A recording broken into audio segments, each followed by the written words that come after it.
പ്രാർത്ഥന.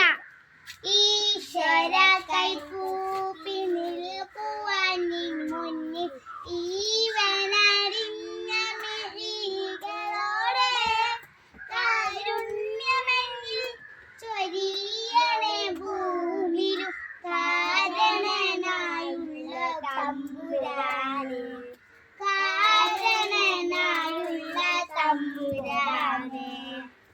അച്ഛനും അമ്മയും എന്തു പറഞ്ഞാലും അക്ഷരം തെറ്റ